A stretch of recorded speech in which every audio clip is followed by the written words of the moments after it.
जय श्री राधे दोस्तों, केपी की वाणी चैनल में आपका स्वागत है। रोजाना राशिफल से संबंधित सभी प्रकार की जानकारी पाने के लिए हमारे चैनल केपी की वाणी को जरूर सब्सक्राइब करें।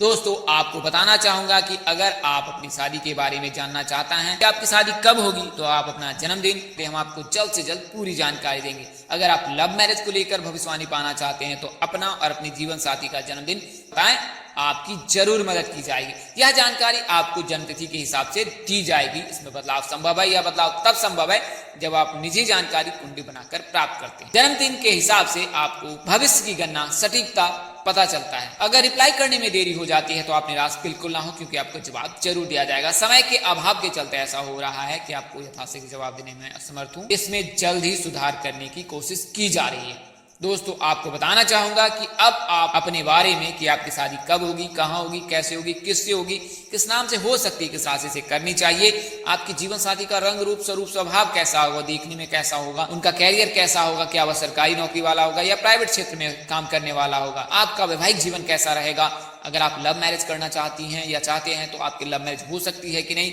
उसमें क्या प्रॉब्लम आ सकती है, माता पिता मानेंगे या नहीं मानेंगे, यह सभी जानकारी आपको कुंडली बनाकर दी जाएगी। इसमें आपको ज्यादा कुछ करने की जरूरत नहीं है, बस केपी की वाणी से संपर्क करने की जरूरत है।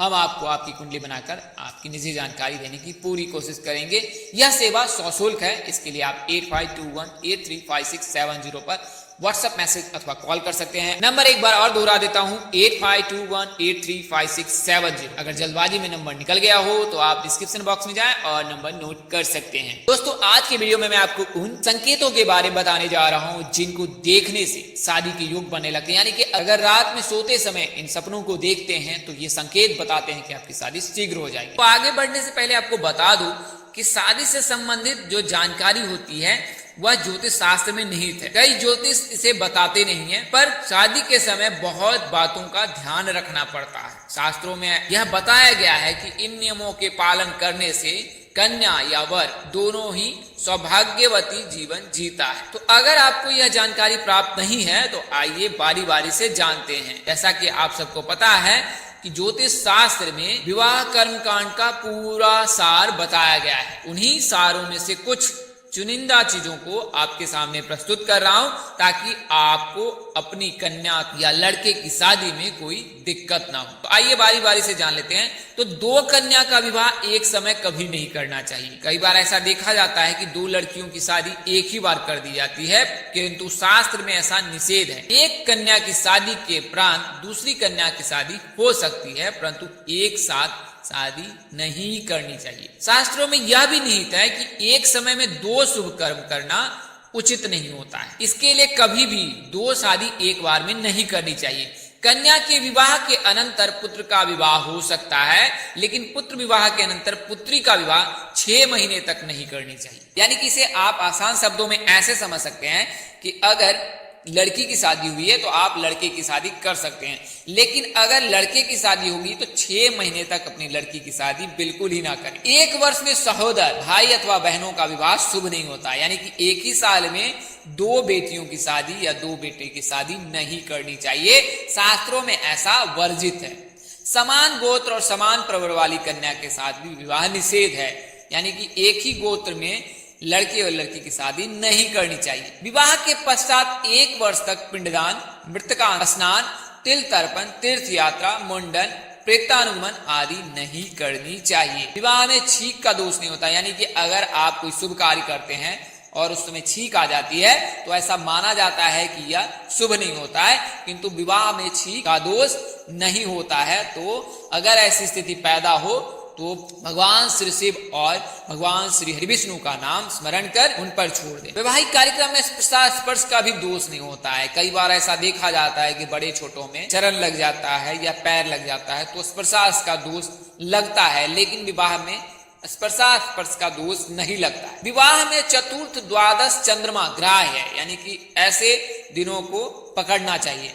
विवाह में षष्ठ, अष्टमी, दशमी तथा शुक्ल पक्ष की प्रतिपदा, रिक्ता आदि तिथि निषेध है। इसके अलावा चतुर्दशी और नवमी भी निषेध है। यानी कि षष्ठी, अष्टमी, दशमी प्रतिपदा शुक्ल पक्ष की और चतुर्दशी, नवमी इन दिनों में शादी नहीं करनी चाहिए, चाहे विवाह मुहूर्त कितना भी शुभ क्यों नहीं। कन्या कैसी होनी चाहिए? तो कन्या अधिक अंग वाली नहीं होनी चाहिए, ज्यादा बोलने वाली भी नहीं होनी चाहिए और ना ही वह रोगनी होनी चाहिए। विवाह में सपिंड, विचार, गोत्र आदि का विचार करना चाहिए।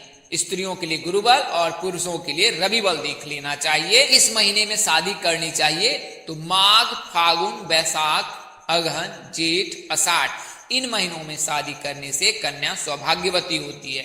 नक्षत्र की बात करें तो रोहिणी, उत्तरा, रेवती, मूल, स्वाति, मृगशिरा, मघा, अनुराधा, हस्त ये नक्षत्र विवाह में शुभ माने जाते हैं। इन नक्षत्रों में शादी करनी चाहिए।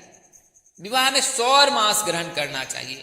सौर मासो विवाद हो यज्ञादो सावन स्मृता अब्द के प्रत्यकारी चांद्रो मास से प्रशस्त। बृहस्पति, शुक्र, बुध और सोम इन वारों में कन्या की शादी करने से कन्या सौभाग्यवती होती है। इसलिए हमेशा सोमवार, बुधवार, शुक्रवार और गुरुवार इन दिनों में ही लड़की की शादी करनी चाहिए। प्रत्येक व्यक्ति सपना देखता है, कुछ सपने अच्छे तो कई बुरे होते हैं। व्यक्ति जैसा सोचता है उसे वैसा ही सपने आने शुरू हो जाते हैं, परंतु कुछ सपने ग्रहों की दशा के अनुसार भविष्य में होने वाले शुभ और अशुभ फल का संकेत देते हैं। स्वप्नों का नाता व्यक्ति की आत्मा और मन से होता है। ज्योतिषों की माने तो आत्मा और मन का कारक सूर्य एवं चंद्रमा है। माना जाता है कि स्वप्नों का संबंध इन दोनों ग्रहों से है।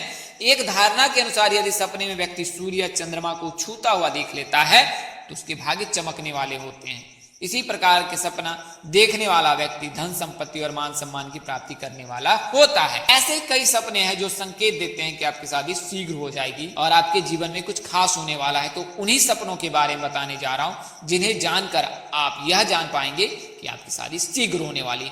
तो बिना वक्त गवाए आइए जानते हैं। अगर व्यक्ति स्वप्न में भंडारा करते देखता है तो उसकी मंगनी होने वाली होती है। यानी कि अगर आप भंडारा कर रहे हैं, माँ की चौकी जागरण कराने के बाद या ऐसे ही किसी विशेष अवसर पर आप भंडारा करवा रहे हैं, घर वाले भंडारा करा रहे हैं और आप वहां पर शामिल हैं, तो यह शुभ संकेत है कि आपकी मंगनी होने वाली है। अगर आप सपने में चमकीला तारा देखते हैं तो यह शीघ्र विवाह का संकेत है। टूटता तारा या चमकीला तारा, बड़ा तारा, छोटा तारा, कैसा भी तारा अगर आप सपने में देखते हैं तो यह संकेत है कि आपके जीवन में कोई तारा आने वाला है।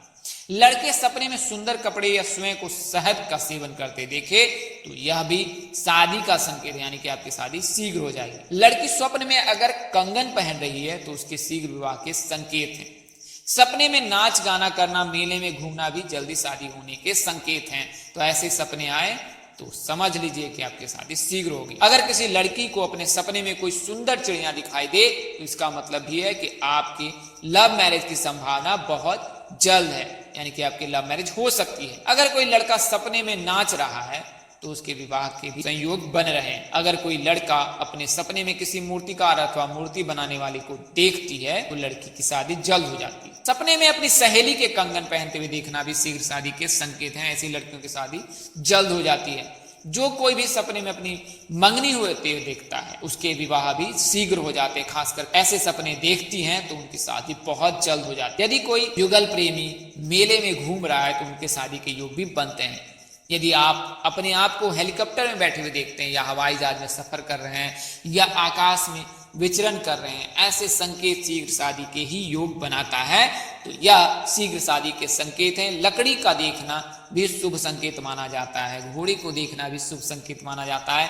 यानी कि इन सपनों को देखने से आपके शीघ्र शादी के योग बनते हैं। दोस्तों, स्वप्न शास्त्र के अनुसार से यह जानकारी आपको दी गई थी। हमारा उद्देश्य में आज आपको सूचना पहुंचाना है। आप इसे सूचना हेतु ही लें। अगर आप इनको मानते हैं, अपनाते हैं, अथवा उपयोग करते हैं तो आप उन्हें नजदीक के किसी प्रकांड पंडित अथवा ज्योतिष से अवश्य सलाह ले लें। इसके पश्चात ही इन्हें माने, अपनाएं अथवा उपयोग में लाएं। इस तरह की अन्य वीडियो देखने के लिए हमारे चैनल के डैशबोर्ड अथवा प्लेलिस्ट पर जाएं और अपनी राशि अनुसार वीडियो जरूर देखें। तो दोस्तों, आपको यह जानकारी कैसी लगी? लाइक करें, कमेंट करें, शेयर करें, हमें जरूर बताएं। अगर आप मेरे चैनल पर नए हैं तो चैनल को सब्सक्राइब भी कर लें, साथ ही बेल आइकन को प्रेस करना ना भूलें। माता रानी कृपा से आपके चेहरे पर हमेशा मुस्कान बनी रहे। आप लोग सपरिवार स्वस्थ एवं सुखी रहें। इन्हीं शुभकामनाओं के साथ आपसे विदा लेता हूं कि जल्द एक नए वीडियो और एक नई जानकारी लेकर आपके समक्ष हाजिर रहूंगा। तब तक के लिए इस नाचीज दोस्त को इजाजत दें। आप जहां रहें मस्त रहें, स्वस्थ रहें, व्यस्त रहें। माता रानी की असीम कृपा बनी रहे। नमस्कार, जय श्री राधे दोस्तों, जय श्री कृष्णा, जय माता दी, जय वाहिगुरु।